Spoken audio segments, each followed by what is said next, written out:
పెట్టుకొని గవర్నమెంట్ నౌకరు కదా డ్రెస్ వేయాలి, తెలంగాణ ప్రజలకు సేవ చేయాలనే ఉద్దేశంతో ఇంటికాడికి పోయి ఉన్నది ఇంత అమ్ముకొని అప్పుల పాలయ్యి అమ్మ మీద ఉన్న బంగారం కాడికెళ్ళి కుదవబెట్టి వచ్చి ఇక్కడ కోచింగ్లు జాయిన్ అయ్యి పొద్దున్న లేచి బుక్కడు బువ్వ తినుకుంటా ఉరుక్కుంటా ప్రిపేర్ అయింది. సావు వార్త చల్లగా చెప్పినట్టు ఆఖరికి నువ్వు మళ్ళీ ఏం చేసినావు, మళ్ళీ జీవో 87 తీసుకొచ్చి దాని ప్రకారంగా ఏం చేసినావు, 34 ఉన్నదాన్ని మళ్ళీ 32కు నువ్వు 2 ఏళ్ళు పెంచేది పోయి మళ్ళీ తగ్గించినావు కదా.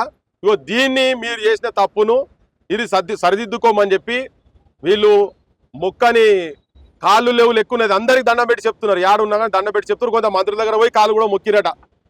పొన్నం ప్రభాకర్ కావచ్చు, శ్రీధర్ బాబు కావచ్చు, సీతక్క గారి దగ్గర కావచ్చు, దామోదర్ రాజనరసింహ గారు కావచ్చు, వేం నరేందర్ రెడ్డి కావచ్చు, ఆయన భూముల మంత్రి పొంగురెడ్డి శ్రీనివాసరెడ్డి కావచ్చు, వీళ్ళందరి దగ్గర పోతే కొంత మంత్రులు ఏం చెప్పినట్టు అంటే మీరు కింద ఉద్యమాలు మీరు ఇచ్చిన జీవో గురించి మళ్ళీ ఉద్యమాలు చేసేది ఎక్కడిది, మీ ఎమ్మెల్యేలకు ఎప్పుడు ఎక్కడిది అంటే ముఖ్యమంత్రి దాకా తెలవాలి. మరి వీళ్ళకి చేతన అయితే లేదేమో వీళ్ళతో అంటే ముఖ్యమంత్రి ముంగట మంత్రులు వాళ్ళ క్యాబినెట్ మొత్తం ఉట్టి లాయిలప్పాలు అని చెప్పి చెప్పదలుచుకున్నారు.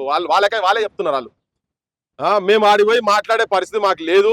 మరి మా అంతగానే మేము భయపెడుతుండో రేవంత్ రెడ్డి గారు మాకు అర్థమైతే లేదు కానీ ఉట్టి తోలు బొమ్మలు ఆడిచ్చినట్టు ఆడిస్తున్నారు. అంటే కనీసం వాళ్ళు ఇచ్చిన జీవోనే సరిదిద్దుకోమని చెప్పేటందుకు. దీంట్లో కూడా ఇంకో కుట్ర ఏముందంటే దీని ఇన్ఛార్జ్ ఒక ఆయన ఆంధ్ర ఆఫీసరు శ్రీనివాసరావు ఆయన రిటైర్డ్ అట. ఇంతకుముందు బీఆర్ఎస్ లో దాంట్లో చేసిండు.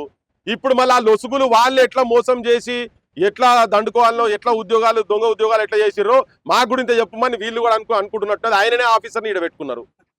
అంతే కదా. సో ఇప్పుడు ఇది కరెక్ట్ ఇది. సో అట్లా చాలా డిపార్ట్మెంట్లో ఉన్నాయి మళ్ళీ మాట్లాడతా కానీ. సో వాళ్ళే అతన్నే తీసుకొచ్చి పెట్టి వాళ్ళే ఉన్నారు కదా మంత్రులు కూడా అందులో చాలా మంది ఇళ్ళకి వచ్చి ఉన్నారు కదా. సో ఈ దోపిడీ ఎట్లా చేయొచ్చు అనేది మెలికలు ఆల్రెడీ అనుభవంతో ఉన్నటువంటి వాళ్ళు కావచ్చు వాళ్ళని తీసుకొచ్చి పెట్టి ఆ శ్రీనివాసరావు ఇచ్చినటువంటి ఆ జీవోల ప్రకారంగా వీళ్ళ కడుపు కొట్టుడు కాక అప్పుల పాలు చేసి ఇంకా తెలంగాణ యువకులను ఆత్మహత్యలకు పురిగెలకు గొల్పెట్టట్టుగా తయారు చేస్తున్నారు. ఇప్పుడు మీరు చెప్పినందుకు వాళ్ళకు ఉన్న నౌకర్లు అటో ఇటో ఎక్కడనో దగ్గర నెలకింత సంపాదించుకునేది అంతా కూడా పక్కకు పడేసి వచ్చి ఇప్పుడు మళ్ళా వాళ్ళు బేరోజ్గార్ అయినరు, ఉద్యోగాలు లేకుండా వచ్చి ఉన్నారు కదా.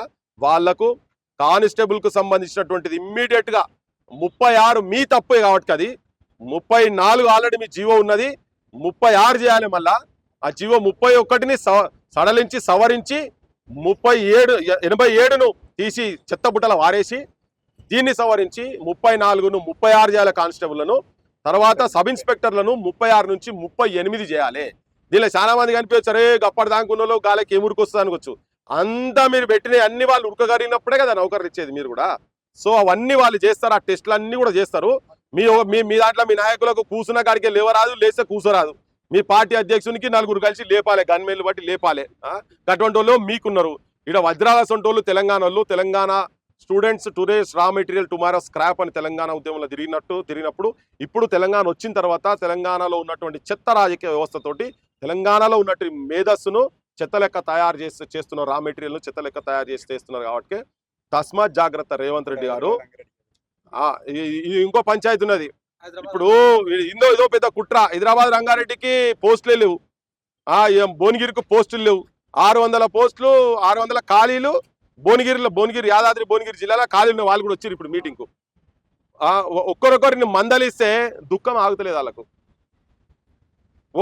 వాటిని కూడా వాటన్నిటి ఆ జిల్లాలలో కూడా ఇమ్మీడియట్గా పెట్టాలి.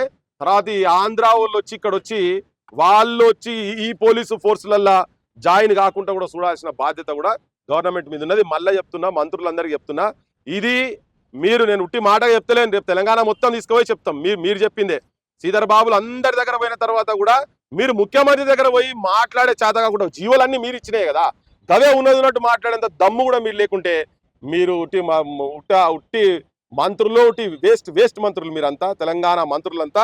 ఇక మరి ఊర్లలో పోతే చాలా వేరే సాధారణ మంత్రులు అయినా అంటారు ఇట్లంతా. అట్లా అనిపించుకోకూడదు అని చెప్పని మీ అందరికి విజ్ఞప్తి తెలుసుకున్నా. ఇమ్మీడియట్గా 36 కానిస్టేబుల్ను 36 వయసు చేయాలి, సబ్ ఇన్స్పెక్టర్లు 38 చేయాలి. అన్ని జిల్లాలు ఈవెన్ రంగారెడ్డి, హైదరాబాదు, యాదాద్రి భువనగిరి, మేడ్చల్కి ఏవేవి వేకెన్సీ ఉన్నాయో ఫుల్ వేకెన్సీ ఫిలప్ చేయాలి. 20,000 పోస్టులు ఏవైతున్నాయో వాటి అన్నింటి భర్తీ చేయాలని చెప్పి డిమాండ్ చేస్తున్నాం.